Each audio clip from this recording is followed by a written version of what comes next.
जब सैफ का रिश्ता आया तो सैफ के पिता ने लड़के वालों से पूछा, अगर उनकी कोई डिमांड हो तो बता दे। लड़के वालों ने कहा, नहीं नहीं, बस हमें अच्छी लड़की मिल गई वही काफ़ी है, हमें कोई दहेज नहीं चाहिए। सैफ भी बहुत खुश थी।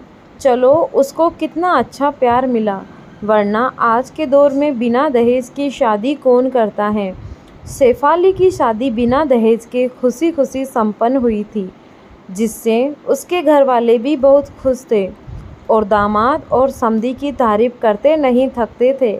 हर मिलने वाले जाने वाले को उनकी तारीफ में कसीदे पढ़ते। इधर सैफ भी खुश थी।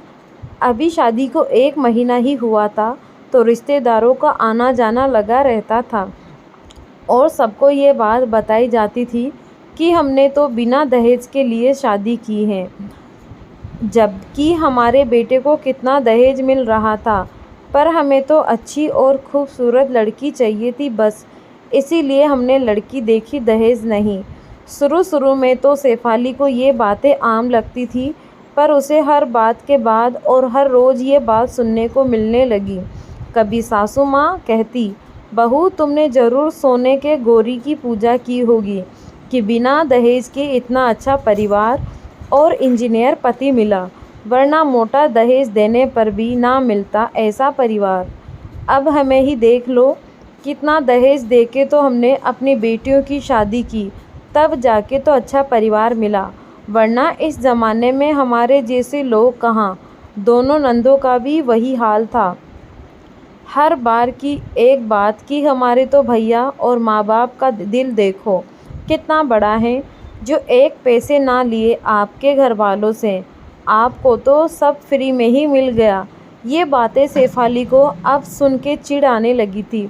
उसे ऐसा लगने लगा जैसे कितने एहसानों तले दबी हैं। ऊपर से घर के सारे काम, नंदों का घर एक ही शहर में होने से वो भी वीकेंड में चली आती।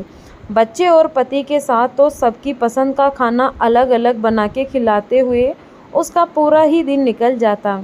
खाने का भी समय नहीं मिलता, लेकिन पूरे घर में कोई भी नहीं पूछता कि तुमने खाना खाया या नहीं। कभी दिन का खाना रात को तो रात का खाना दिन में खाती, क्योंकि सासू माँ कहती अन्न को बर्बाद नहीं करते, मेहमानों को दे नहीं सकते, और मैं और तुम्हारे बाबूजी बीमार रहते हैं तो खा नहीं सकते, तो मजबूरी में सैफ को ही खाना होता। सब बचा हुआ। उसे सबसे बुरा तो तब लगता जब रंजीत भी उससे एक बार भी नहीं पूछते कि तुमने खाना खाया या नहीं, या तुम्हारी क्या मर्जी है। रंजीत भी हर बात में यही कहते, मेरे घर से अच्छा कोई घर होगा भला जो बिना दहेज के करे शादी। ओ तो मेरे घर वालों का दिल बड़ा है जो शादी कर ली। अब ये हर रोज़ की कहानी हो गई थी सबकी। सैफ ना अपनी पसंद के कपड़े पहन पाती, ना खा पाती। इन सब बातों से अब उसका दम घुटने लगा था। अचानक एक दिन सासू माँ ने कहा, बहू कल घर में हमारे दोनों समधी का पूरा परिवार खाने पे आने वाला है, तो तुम सबकी पसंद के ही व्यंजन बनाना। सैफ ने कहा, ठीक है माँ जी। सैफ ने दिन भर मेहनत करके सबकी पसंद के खाने बनाए। सारे रिश्तेदार खाने की तारीफ़ किए नहीं थक रहे थे, और इधर सैफ के घर वाले अब अपनी ही तारीफ़ कर रहे थे कि हमने तो बिना दहेज के शादी की है। सबके खाने के बाद सैफ जब खाना खाने गई तो उसने देखा सुबह की एक रोटी बची थी जो सूख चुकी थी, तो उसने वो रोटी कुत्ते को खाने में डाल दी और खुद ताज़ा बनाया हुआ खाना खाने लगी। इतने में सासू माँ आके बोली, ये क्या बहू, तुमने रोटी कुत्ते को क्यों दे दी? खुद खा लेती तो क्या हो जाता, इतना अन्न बर्बाद नहीं किया जाता। सैफ बोलने ही जा रही थी कि तभी रंजीत आ गए और बोले, तो अब तुम मेरी माँ से जुबान भी लड़ाओगी? पर रंजीत, मैंने तो अभी कुछ बोला ही नहीं। सैफ ने बोला, क्या अभी भी कुछ बाकी रह गया बोलने को? रंजीत ने बोला, पर रंजीत तुम बिना बात जाने इतना क्यों गुस्सा हो रहे हो? पर क्या सैफ तुम्हारे बाप की औकात नहीं थी तुम्हारी शादी करने की, और तुम हमारे घर का अन्न बर्बाद करो और हम तुम्हें कुछ बोले भी ना? एहसान मानो हमारा जो तुम्हारी शादी करा दी, वरना पड़ी होती अभी तक कुंवारी। बस बहुत हुआ, बहुत सुन चुकी मैं आप लोगों की बकवास। इतना सुनते ही शेफाली का गुस्से पर काबू ना रहा। उसने रंजीत को बोला, अब अगर एक भी शब्द बोला तो अच्छा नहीं होगा। और रही बात मेरी शादी की, तो भूल गए हो तो याद दिला दूँ, शादी हम दोनों की हुई है, खाली मेरी नहीं। रही बात बिना दहेज की, तो तुमसे मेरे पापा ने पूछा था, कोई मांग हो तो हमें बता दीजिए, क्योंकि मेरे घर में दहेज देना और लेना दोनों ही काम नहीं होते और ये कानून भी जुर्म है। रही बात शादी होने की, तो शादी तुम्हारी नहीं हो रही थी, तभी तुमने अपनी उम्र 4 साल कम बताई और ना ही अपने नशे की आदत के बारे में बताया। तुमने सिर्फ बीटेक किया है और मैंने एमटेक, तो सोचो कि कौन कितना सच्चा और कौन कितना झूठा है।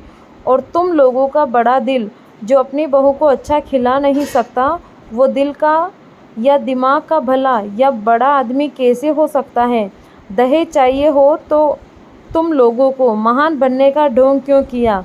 और खबरदार, आज के बाद कभी मेरे पापा की औकात की बात की तो वो लोग अपनी बहू के साथ ऐसा बर्ताव नहीं करते, समझे? वहाँ बहू की इज्जत की जाती है, उसको खुलकर जीने की आज़ादी है। तुम जैसे दोगले लोग नहीं मेरे घर वाले, मुंह कुछ और पीठ पीछे कुछ और। उस दिन रंजीत और सासू माँ शर्म से सर झुकाए खड़े रह गए, क्योंकि जिनके सामने वो दहेज ना लेने की बड़ी बड़ी बातें करती थी, उन्हीं के सामने आज पूरा सच आ चुका था और सब कोई तू तू कर रहा था।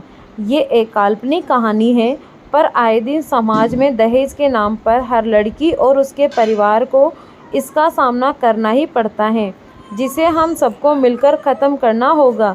अगर आपने दहेज नहीं लिया तो अपने लड़की या उसके घर वालों पर कोई एहसान नहीं किया, बल्कि आप ये सोचें, आप भीख मांगने से बच गए।